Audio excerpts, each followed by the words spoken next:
प्राय थी, महान संस्कृति, जो गौरवपूर्ण इतिहास था, उसको फिर से पुनर्जन्म कराने का संकल्प इसमें था।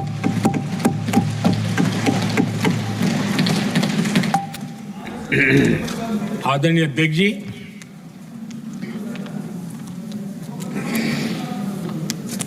वंदे मातरम, इसका जो जन जन से जुड़ाव था, ये हमारे स्वतंत्र संग्राम की एक लंबी गाथा अभिव्यक्त होती है। आदरणीय अध्यक्ष जी, जब भी जैसे किसी नदी की चर्चा होती है, चाहे सिंधु हो, सरस्वती हो, कावेरी हो, गोदावरी हो, गंगा हो, यमुना हो, उस नदी के साथ एक सांस्कृतिक धारा प्रवाह, एक विकास यात्रा का धारा प्रवाह, एक जन जीवन की यात्रा का प्रवाह उसके साथ जुड़ जाता है। लेकिन क्या कभी किसी ने सोचा है कि आजादी जंग के हर पड़ाव, वो पूरी यात्रा वंदे मातरम की भावनाओं से गुजरता था, उसके तट पर पल्लवित होता था। ऐसा भाव काव्य शायद दुनिया में कहीं उपलब्ध नहीं होगा। आदरणीय अध्यक्ष जी,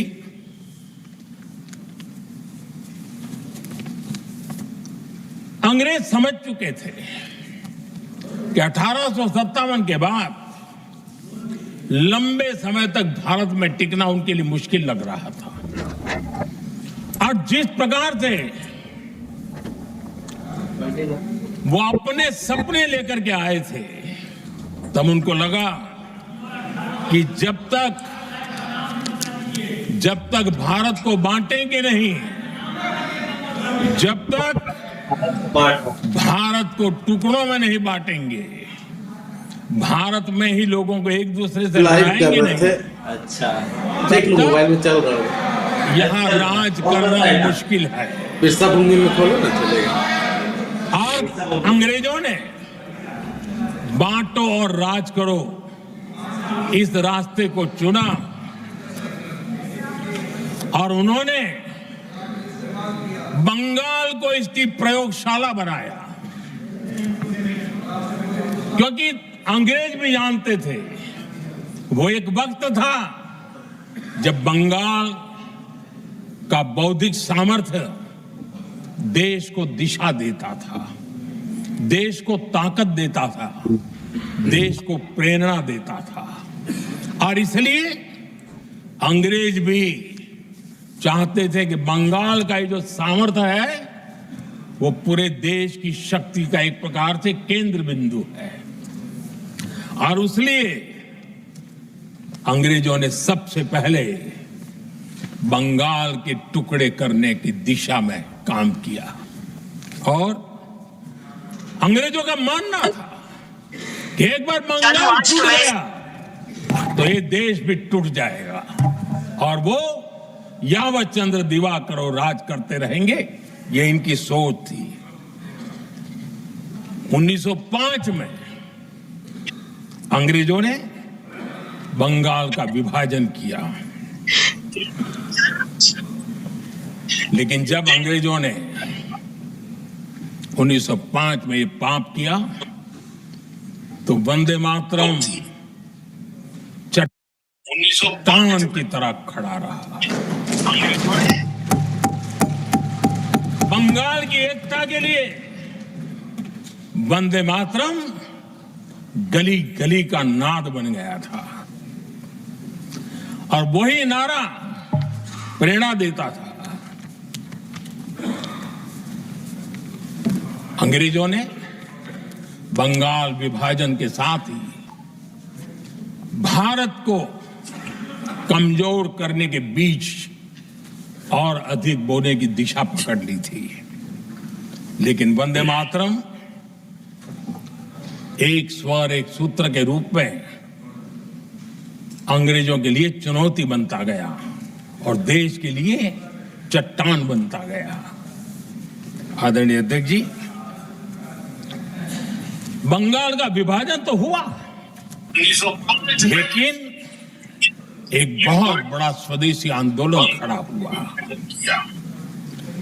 और तब वंदे मातरम हर तरफ गूंज रहा था।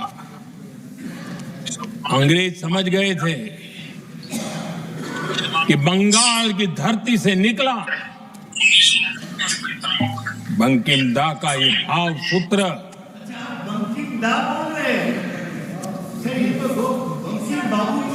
बंकिम बाबू बोले। अच्छा, thank you thank you thank you thank you thank you, आपकी भावनाओं के लिए मैं आदर करता हूं। बंकिम बाबू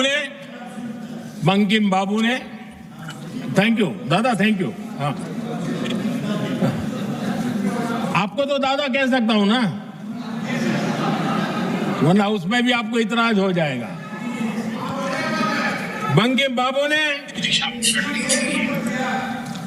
ये जो भाव विश्व तैयार किया था, उनके भाव गीत के द्वारा उन्होंने अंग्रेजों को हिला दिया। और अंग्रेजों ने, देखिए कितनी कमजोरी होगी और इस गीत की ताकत कितनी होगी। अंग्रेजों ने उसको कानूनी रूप से प्रतिबंध लगाने के लिए मजबूर करा पड़ा था। गाने पर सजा, छापने पर सजा, इतना ही नहीं, वंदे मातरम शब्द बोलने पर भी सजा। इतने कठोर कानून लागू कर दिए गए थे। हमारे देश की आजादी के आंदोलन में सैकड़ों महिलाओं ने नेतृत्व किया, लक्षावधि महिलाओं ने योगदान दिया। एक घटना का मैं जिक्र करना चाहता हूं। 22 साल में वंदे मातरम गाने पर सर्वाधिक जुल्म हुए थे। वो 22 साल आज भारत का हिस्सा नहीं रहा है, और उस समय 22 साल की हमारी माताएं, बहनें, बच्चे मैदान में उतरी थी वंदे मातरम के स्वाभिमान के लिए। इस प्रतिबंध के विरोध में लड़ाई के मैदान में उतरी थी। और तब 22 साल की एक वीरांगना श्रीमती सरोजिनी बोस, जिन्होंने उस जमाने में वहां की भावना को देखिए, और उन्होंने कहा था कि वंदे मातरम जो प्रतिबंध लगा है, जब तक ये प्रतिबंध नहीं हटता है, मैं अपनी चूड़ियां जो पहनती हूं निकाल दूंगी। भारत में वो एक जमाना था, चूड़ी निकालना यानी महिला के जीवन की बहुत बड़ी घटना हुआ करती। लेकिन उनके लिए वंदे मातरम की वो भावना थी। उन्होंने अपनी सोने की चूड़ियां, जब तक वंदे मातरम प्रतिबंध नहीं हटेगा मैं दोबारा नहीं धारण करूंगी, ऐसा बड़ा व्रत ले लिया था। हमारे देश के बालक भी पीछे नहीं रहे थे। उनको कोड़े की सजा होती थी, छोटी छोटी उम्र में उनको जेल में बंद कर दिया जाता। और उन दिनों खास करके बंगाल की गलियों में लगातार वंदे मातरम के लिए प्रभात फेरियां निकलती थी। अंग्रेजों के नाको दम कर दिया था। और उस समय गीत गूंजता था बंगाल में, जाए जाबे जीवनो चोले, जाए जाबे जीवनो चोले, जोगो तो माजे तोमार काजे, वंदे मातरम बोले। अर्थात हे मां, संसार में तुम्हारा काम करते और वंदे मातरम कहते जीवन भी चला जाए तो वो जीवन भी धन्य है, ये बंगाल की गलियों में बोलते जो थे। पहनते हुए निकली होगी, वो एक जमाना था। ये गीत छोटी सी बात, उन बच्चों की हिम्मत का स्वर था, और उन बच्चों की हिम्मत ने देश को हिम्मत दी थी। बंगाल की गलियों से निकली आवाज देश की आवाज बन गई। सोने की चूड़ियां, उन्होंने फिर सोना की सोने की चूड़ियां। 1905 जब तक उन्होंने मात्र प्रतिबंध नहीं हटेगा, फरीदपुर के गांव में स्थापित करूंगी। सापड़ा बहुत छोटी छोटी उम्र के बच्चे जब वंदे मातरम के नारे लगा रहे थे, पीछे नहीं गए थे। अंग्रेजों ने बेरहमी से उन पर कोड़े मारे। वो कोड़े की सजा यानी एक प्रकार के जीवन और मृत्यु के बीच लड़ाई लड़ने के लिए मजबूर कर दिया था। इतना अत्याचार हुआ था।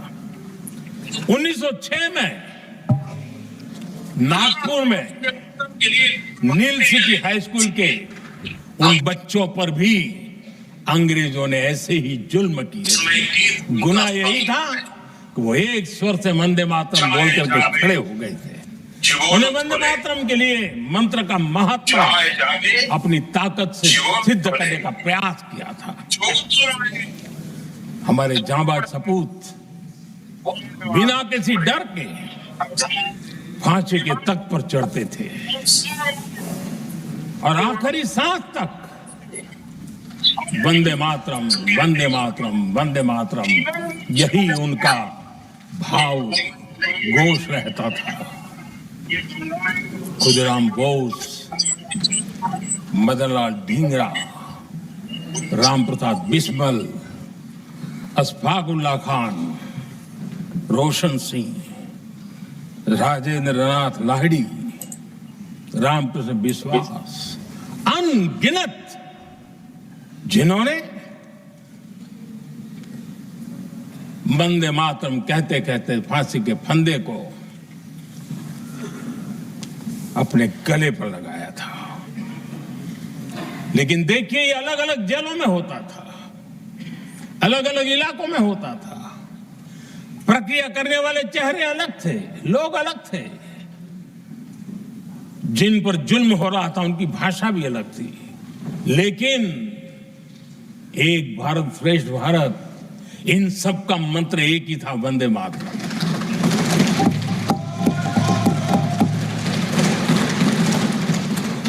चटगांव की स्वराज क्रांति, जिन युवाओं ने अंग्रेजों को चुनौती दी, वे भी इतिहास के चमकते हुए नाम है।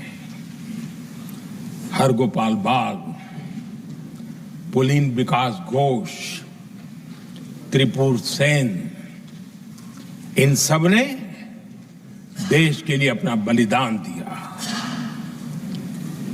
मास्टर सूर्यसेन को 1934 में जब फांसी दी गई, तब उन्होंने अपने साथियों को एक पत्र लिखा और पत्र में एक ही शब्द की गूंज थी और वो शब्द था वंदे मातरम।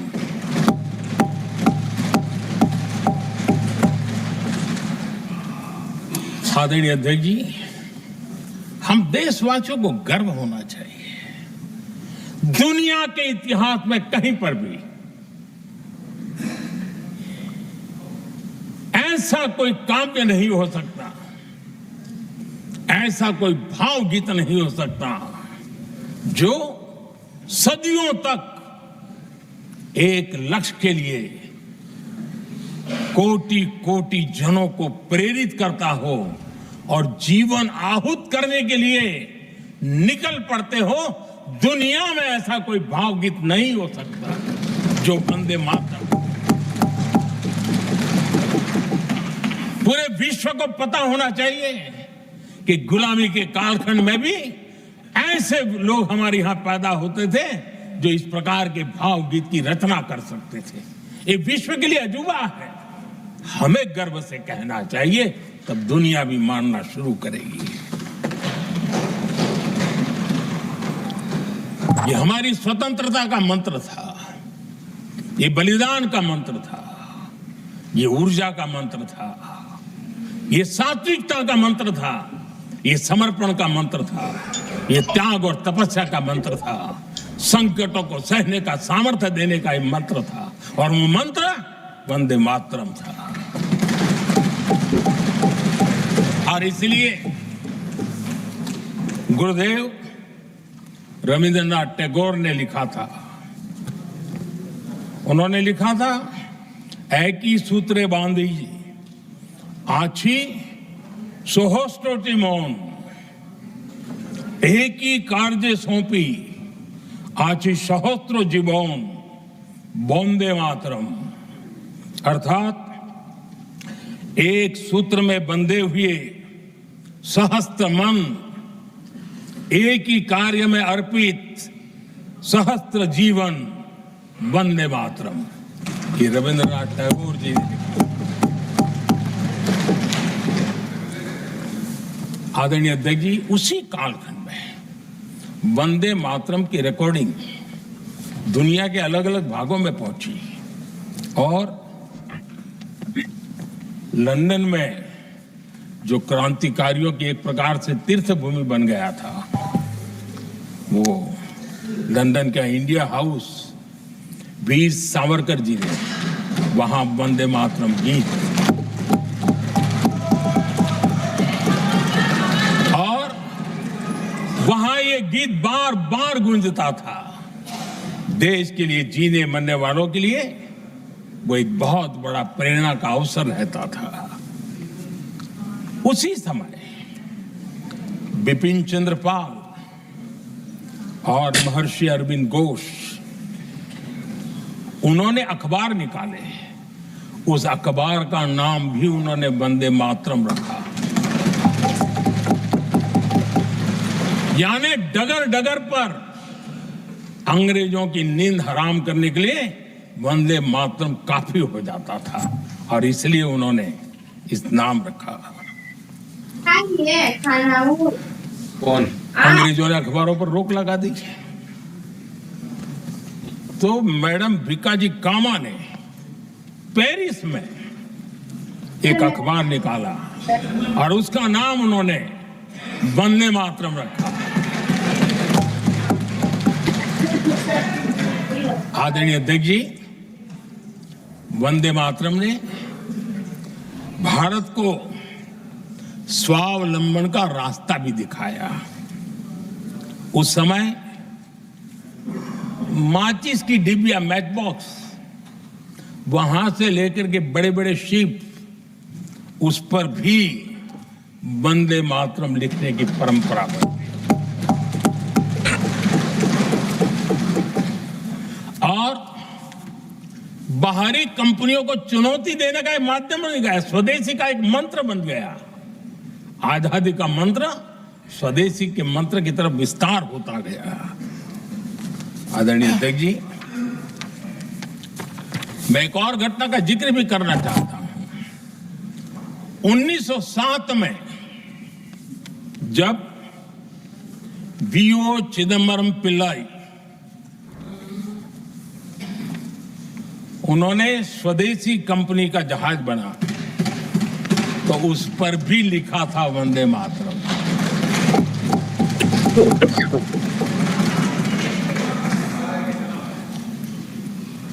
राष्ट्र कवि सुब्रमण्य भारती ने वंदे मातरम को तमिल में अनुवाद किया, स्तुति गीत लिखे।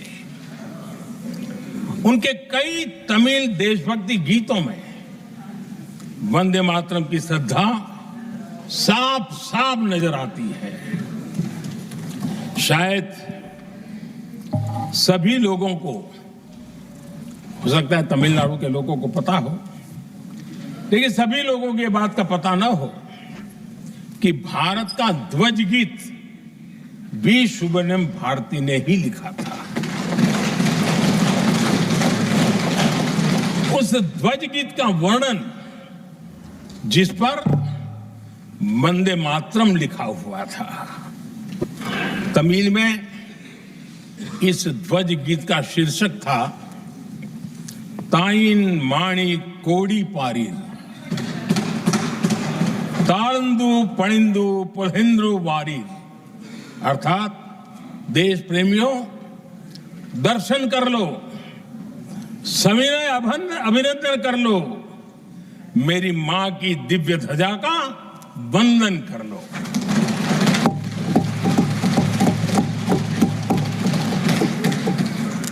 आदरणीय अध्यक्ष महोदय,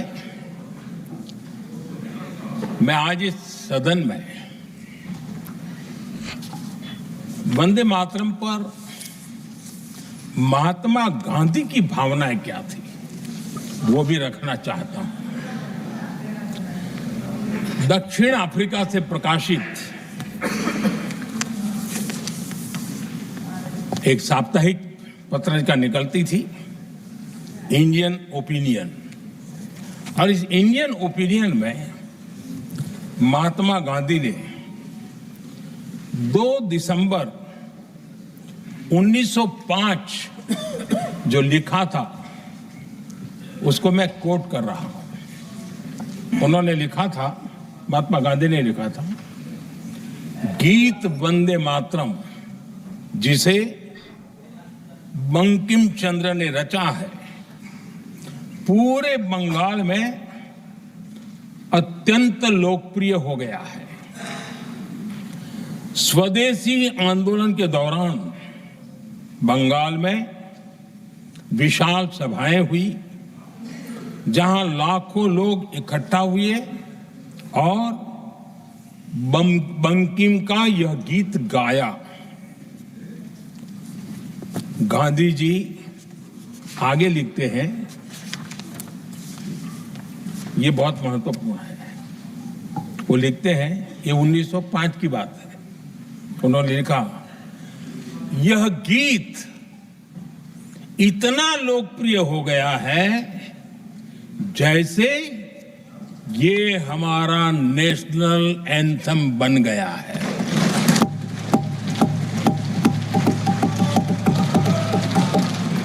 इसकी भावनाएं महान है और यह अन्य राष्ट्रों के गीतों से अधिक मधुर है। इसका एकमात्र उद्देश्य हम में देशभक्ति की भावना जगाना है। यह भारत को मां के रूप में देखता है और उसकी स्तुति करता है। अध्यक्ष जी, जो वंदे मातरम 1905 में महात्मा गांधी को नेशनल एंथम के रूप में दिखता था, देश के हर कोने में, हर व्यक्ति के जीवन में जो भी देश के लिए जीता जानता, देश के लिए जागता था, उन सब के लिए वंदे मातरम की ताकत बहुत बड़ी थी। वंदे मातरम इतना महान था, जिसकी भावना इतनी महान थी, तो फिर पिछली सदी में इसके साथ इतना बड़ा अन्याय क्यों हुआ?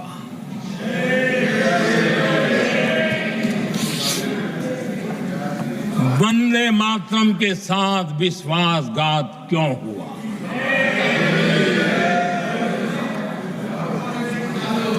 ये अन्याय क्यों हुआ? वो कौन सी ताकत थी जिसकी इच्छा खुद पूज्य बापू की भावनाओं पर भी भारी पड़ गई, जिसने वंदे मातरम जैसी पवित्र भावना को भी विवादों में घसीट दिया? मैं समझता हूं कि आज जब हम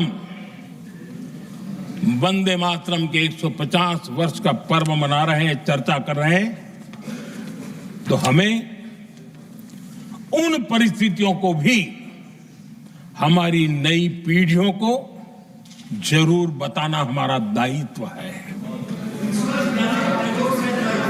जिससे के वजह से वंदे मातरम के साथ विश्वासघात किया गया।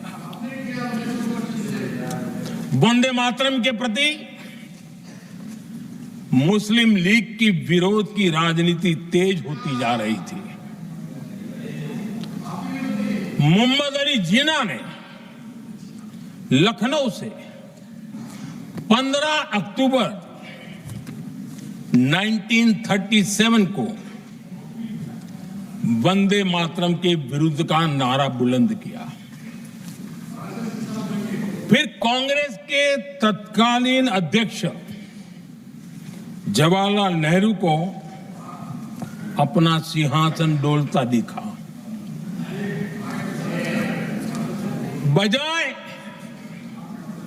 कि नेहरू जी मुस्लिम लीग के आधारहीन बयानों को तगड़ा जवाब देते, करारा जवाब देते, मुस्लिम लीग के बयानों की निंदा करते,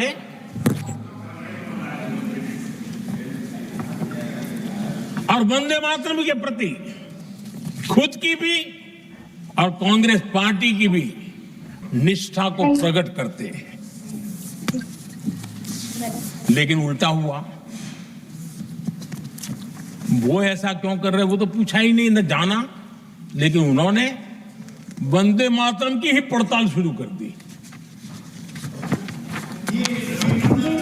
जिन्ना के विरोध के 5 दिन बाद ही 20 अक्टूबर को नेहरू जी ने नेताजी सुभाष बाबू को चिट्ठी लिखी। उस चिट्ठी में जिन्ना की भावना से नेहरू जी अपनी सहमति जताते हुए कि वंदे मातरम की, ये जो उन्होंने सुभाष बाबू को लिखा है, वंदे मातरम की आनंद मठ वाली पृष्ठभूमि मुसलमानों को इरिटेट कर सकती है। मैं नेहरू जी का कोट पढ़ता हूं। नेहरू जी कहते हैं, मैंने वंदे मातरम गीत का बैकग्राउंड पढ़ा है। नेहरू जी फिर लिखते हैं, मुझे लगता है कि ये जो बैकग्राउंड है इससे मुस्लिम भड़केंगे। साथियों, इसके बाद कांग्रेस की तरफ से बयान आया कि 26 अक्टूबर से कांग्रेस कार्य समिति की एक बैठक कोलकाता में होगी, जिसमें वंदे मातरम के उपयोग की समीक्षा की जाएगी। बंकिम बाबू का बंगाल, बंकिम बाबू का कोलकाता, और उसको चुना गया और वहां पर समीक्षा करना तय किया। पूरा देश हतप्रभ था, पूरा देश हैरान था। पूरे देश में देशभक्तों ने इस प्रस्ताव के विरोध में देश के कोने कोने में प्रभात फेरियां निकाली, वंदे मातरम गीत गाया। लेकिन देश का दुर्भाग्य कि 26 अक्टूबर को कांग्रेस ने वंदे मातरम पर समझौता कर लिया।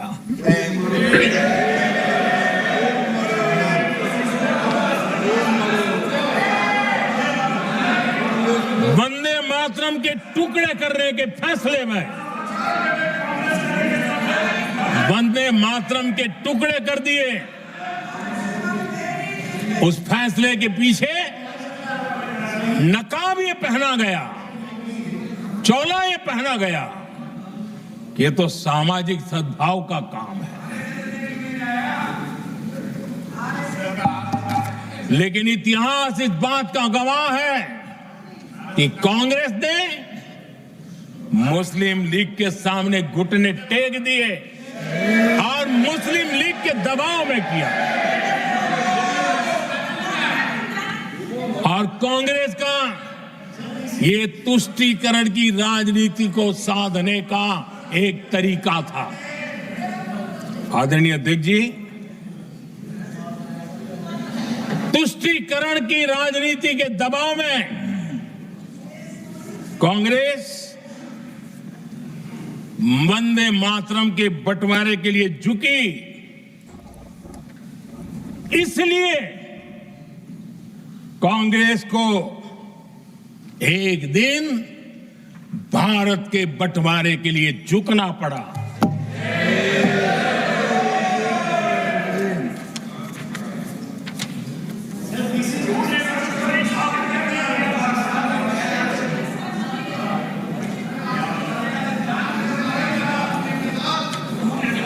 लगता है कांग्रेस ने आउटसोर्स कर दिया है।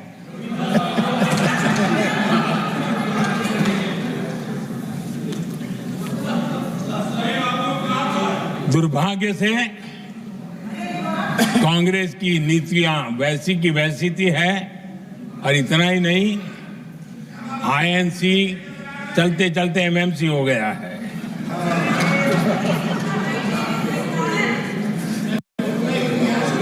आज भी कांग्रेस और उसके साथी और जिन जिन के नाम साथ कांग्रेस जुड़ा हुआ है, सब वंदे मातरम पर विवाद खड़ा करने की कोशिश करते हैं। आदरणीय अध्यक्ष महोदय, किसी भी राष्ट्र का चरित्र, उसकी जीवटता, उसके अच्छे कालखंड से ज्यादा जब चुनौतियों का कालखंड होता है, जब संकटों का कालखंड होता है, तब प्रकट होती है, उजागर होती है और सत्य अर्थ में कसौटी से कसी जाती है। जब कसौटी का काल आता है, तब ही ये सिद्ध होता है कि हम कितने दृढ़ हैं, कितने सशक्त हैं, कितने सामर्थ्यवान हैं। 1947 में देश आजाद होने के बाद देश की चुनौतियां बदली, देश की प्राथमिकताएं बदली, लेकिन देश का चरित्र, देश की जीवटता वही रही, वही प्रेरणा मिलती रही। भारत पर जब जब संकट आए, देश हर बार वंदे मातरम की भावना के साथ आगे बढ़ा।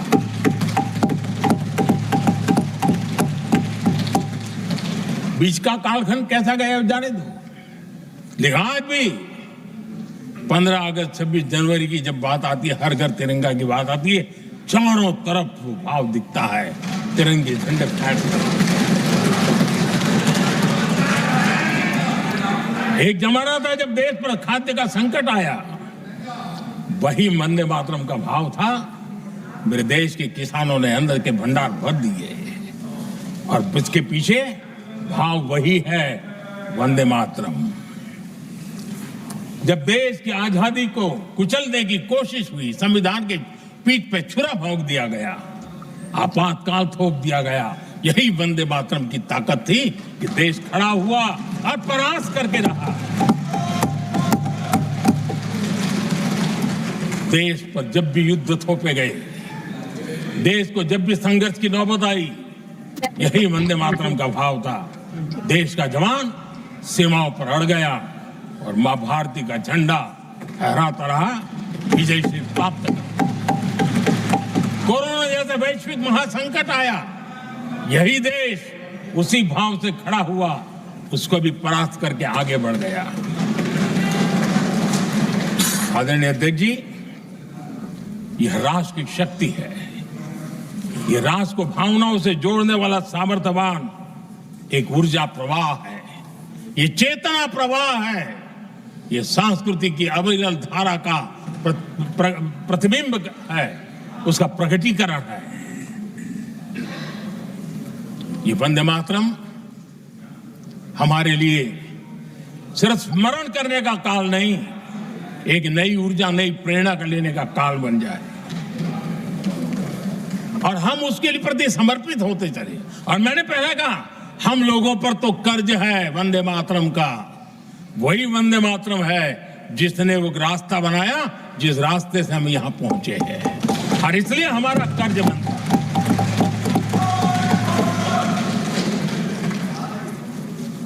भारत हर चुनौतियों को पार करने में सामर्थ्य है। वंदे मातरम के भाव की वो ताकत है।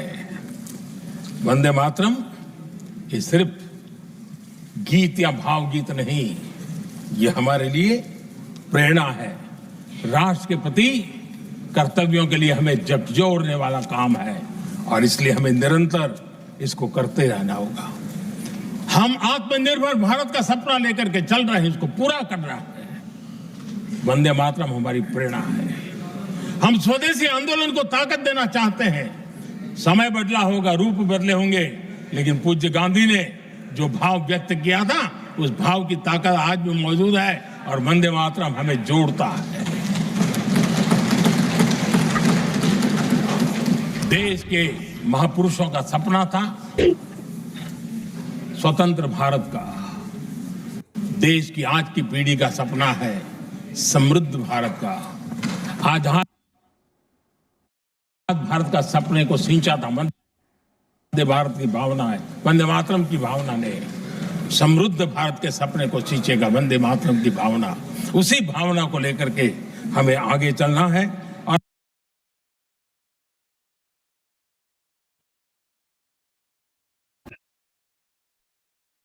और हम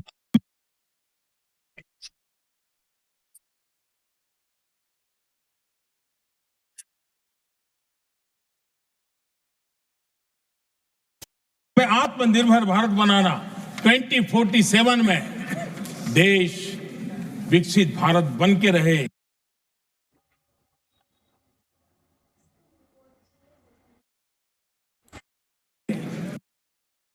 अगर आजादी के 50 साल पहले कोई आजाद भारत का सपना देख सकता था, तो 25 साल पहले हम भी तो समृद्ध भारत का सपना देख सकते हैं, विकसित भारत का सपना देख सकते हैं। और इस सपने के लिए अपने आप को खपा भी सकते हैं। इसी मंत्र और इसी संकल्प के साथ वंदे मातरम हमें प्रेरणा देता रहे। वंदे मातरम का हम रण स्वीकार करें, वंदे मातरम की भावना को लेकर के चले, देशवासियों को साथ लेकर के चले, हम सब मिलकर के चले, इस सपने को पूरा करें। इसी एक भाव के साथ ये चर्चा का आरंभ हो रहा है। मुझे पूरा विश्वास है कि दोनों सदनों में देश के अंदर वो भाव भरने वाला कारण बनेगा, देश को प्रेरित करने वाला कारण बनेगा, देश की नई पीढ़ी को ऊर्जा देने का कारण बनेगा। इन्हीं शब्दों के साथ आपने मुझे अवसर दिया, मैं आपका बहुत बहुत आभार व्यक्त करता हूँ। बहुत बहुत धन्यवाद।